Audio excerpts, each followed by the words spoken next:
सवेरे सवेरे अम्मा की आवाज़ से अचानक मेरी नींद खुली तो देखा तो नौकरों को अलग अलग निर्देश दे रही हैं।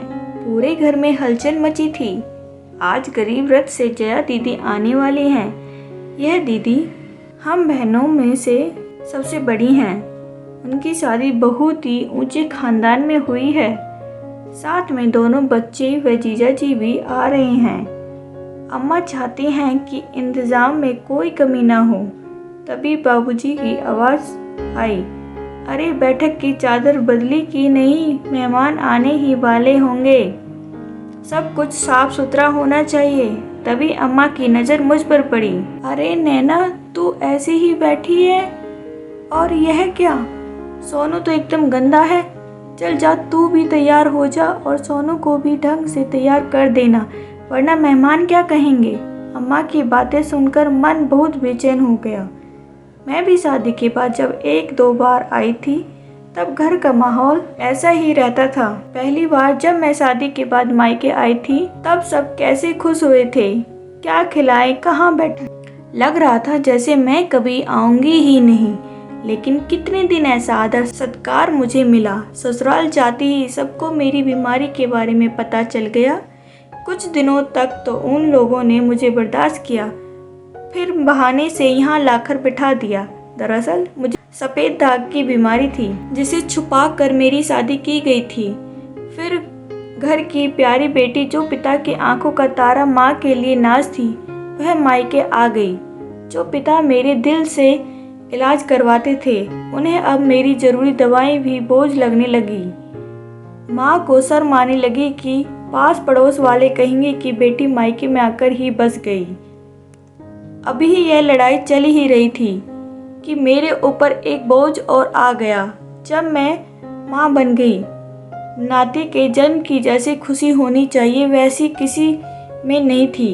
बस एक कोरम पूरा किया गया। धीरे धीरे सोनू 3 साल का हो गया। तब मैंने भी ठान ली कि ऐसे बैठे रहकर ताने सुनने से अच्छा है कुछ काम किया जाए। सिलाई कढ़ाई और पेंटिंग का शौक मुझे शुरू से ही था। शादी के पहले मैंने सिलाई का कोर्स भी किया था। मैं अगल बगल की कुछ लड़कियों को सिलाई सिखाने लगी। उनको मेरा सिखाने का तरीका अच्छा लगा तो धीरे धीरे और लड़कियां आने लगी। इस तरह मेरा सिलाई सेंटर चल निकला। ढेर सारी लड़कियां मुझसे सिलाई सीखने आने लगी और अच्छी कमाई होने लगी। सोनू के 4 साल का होने पर मैंने उसे पास के प्ले स्कूल में भर्ती करा दिया। अब मेरे पास समय भी काफ़ी बचने लगा। इसका सदुपयोग मैं अपने सिलाई सेंटर में क्या करती थी, धीरे धीरे एक मान्यता प्राप्त सेंटर हो गया। अभी जिंदगी ने रफ्तार पकड़ी थी कि भैया की शादी हो गई। भाभी घर में आई तो कुछ दिन तो सब कुछ ठीक रहा, मगर धीरे धीरे उनको मेरा वहाँ रहना नागवार गुजरने लगा। मगर सोनू के लिए कुछ भी करती, उनका पारा 7वें आसमान पे चढ़ जाता। शुरू में तो कुछ नहीं कहती थी, लेकिन बाद में खुलेआम विरोध करने लगी। एक दिन तो हद ही हो गई। बाबूजी बाजार से सोनू के लिए खिलौने ले आए। उन्हें देखती भाभी एकदम चिल्लाकर बोली, बाबूजी घर में अब यह सब फिजूल खर्ची बिल्कुल नहीं चलेगी। इस महंगाई में घर चलाना ऐसे ही मुश्किल हो गया है, ऊपर से आप आए दिन सोनू पर फिजूल खर्ची करते रहते हैं। हालांकि ऐसा नहीं था कि घर की माली हालत खराब थी। भैया कॉलेज में हिंदी के प्रोफेसर और बाबूजी को तो अच्छी खासी पेंशन मिलती थी, लेकिन भाभी की बातें इतनी बुरी नहीं लगती जितना बुरा बाबूजी का चुप रहना लगा। बाबूजी का ना बोलना मुझे भीतर तक भेद गया। मैं सोचने लगी, क्या बाबूजी पुत्र प्रेम में इतने अंधे हो गए हैं कि बहू की बातों का विरोध तक नहीं कर सकते। उन्हीं बाबूजी की तो मैं भी संतान थी। मेरा मन आत्मग्लानि हो से भर गया। क्या शादी के बाद लड़कियां इतनी पराई हो जाती हैं कि माँ बाप पर भी उनका हक नहीं रहता? खैर, जैसे तैसे मन को मना कर मैं फिर सामान्य हो गई। सोनू को स्कूल भेजना और मेरा सेंटर चलना जारी रहा। मेरा सिलाई सेंटर दिन ब दिन मशहूर होता जा किसी तरह जिंदगी की गाड़ी चल रही थी। घर में भाभी की चिक चिक अभी भी जारी थी। माँ पिताजी के पुत्र प्रेम भाभी का दिमाग एकदम चढ़ गया था। अब तो वो अपने आप को उस घर की मालकिन समझने लगी थी। हालांकि माँ का स्वास्थ्य बिल्कुल ठीक था और घर का कामकाज भी करना चाहती थी, लेकिन धीरे धीरे माँ को उन्होंने एकदम बिठा दिया। भाभी को यह सब फिजूल खर्ची लगती थी, इसलिए उन्होंने माँ को धीरे धीरे रसोई से दूर कर दिया था।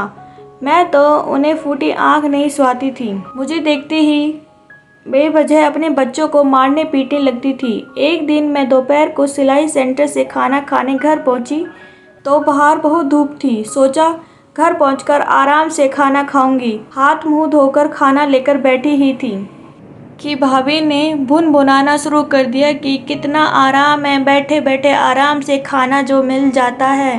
मुफ्त के खाने की लोगों को आदत लग गई है। अरे जितना खर्च इसमें लगता है उतने में तो हम 2 नौकर रख लें। फिर मुझसे खाना बिल्कुल नहीं खाया गया। हालांकि जितना बन पाता था मैं सुबह किचन का काम करके ही सिलाई सेंटर जाती थी, लेकिन भाभी को तो मुझसे बैर था, इसलिए हमेशा मुझसे ऐसी ही बातें बोलती रहती थी। लेकिन उस दिन की बात मेरे दिल को चीर गई और मैंने सोच लिया कि अब बस बहुत हो गया, अब और बर्दाश्त नहीं करूँगी। उसी क्षण मैंने फैसला कर लिया कि अब इस घर में नहीं रहूँगी। कुछ दिन बाद छोटे से 2 कमरे का घर तलाश कर मैंने अम्मा बाबूजी के घर को छोड़ दिया। हालांकि घर छोड़ते समय माँ ने हल्का विरोध किया था, लेकिन कब तक मन को मार कर मैं ज़बरदस्ती इस घर में रहती। नए घर में आने के बाद मैं नए उत्साह से अपने काम में जुट गई।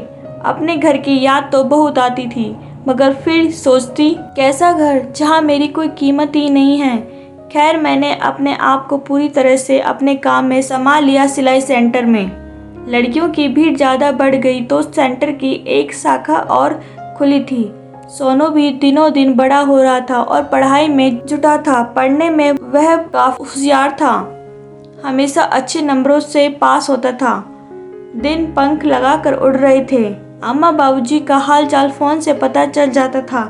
कभी कभार सोनू से मिलने के लिए वे आ भी जाते थे। मैंने अभी एक बुटीक भी खोल लिया था, जिसे हमारे सेंटर की लड़कियां और महिलाएं मिलकर चला रही थीं। मेरा बुटीक ऐसा चल निकला कि मुझे कपड़ों के निर्यात का भी ऑर्डर मिलने लगा।